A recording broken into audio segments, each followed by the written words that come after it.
తోమ అడిగాడు, ఎక్కడికి వెళ్తావు యేసయ్యా అని. నేనే మార్గం, సత్యం, జీవం.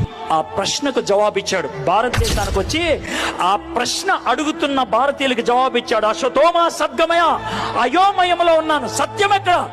యేసయ్య నేనే సత్యం అన్నాడు. తమసోమ జ్యోతిర్గమయ, అంధకారంలో ఉన్నాను, వెలుగెక్కడ? యేసయ్య నేనే వెలుగు అన్నాడు. మృత్యోర్మ అమృతాంగమయ, చావు భయములో ఉన్నాను, అమృతం ఎవరేస్తారు? యేసయ్య అన్నాడు నేనే పునరుద్ధానాన్ని, నిత్య జీవాన్ని. యేసయ్య ఇచ్చిన సమాధానాన్ని పట్టుకొని భారతదేశానికి వచ్చాడు. యేసయ్య ఇచ్చిన అనుభవాన్ని పట్టుకొని భారతదేశానికి వచ్చాడు. భారతదేశానికి సువార్త బ్రిటిష్ వాళ్ళు తీసుకురాలా, భారతదేశానికి సువార్త అమెరికా వాళ్ళు తీసుకురాలా, భారతదేశానికి సువార్త ఐరోపా ఖండము నుంచి రాలా, భారతదేశానికి సువార్త ఆసియా ఖండము నుంచి తోమా తీసుకొచ్చితే వచ్చింది. భారతదేశానికి సువార్త వచ్చింది క్రీస్తు శకం 53 అక్టోబర్ నెలలో. దిస్ ఇస్ ప్యూర్లీ ఈస్టర్న్, ఈశాన్యంలో పుట్టింది. ఇది పాశ్చాత్యంలో పుట్టింది కాదు.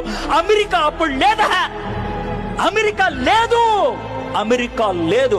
అమెరికాని కనుక్కుంది 15వ శతాబ్దంలో. భారతదేశానికి సువార్త వచ్చింది 1వ శతాబ్దంలో. మధ్యలో 1400 సంవత్సరాల గ్యాప్ ఉంది.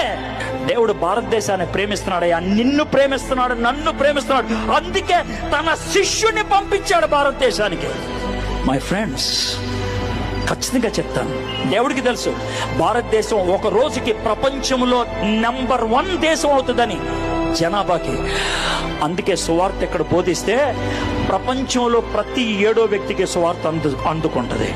నేను సువార్త అందించేది డబ్బుల కోసం కాదు, సువార్త అందించేది పేరు కోసం కాదు, సువార్త అందించేది నీ మతం మార్చడానికి కాదు, సువార్త అందించేది నీ బతుకు మారటానికి.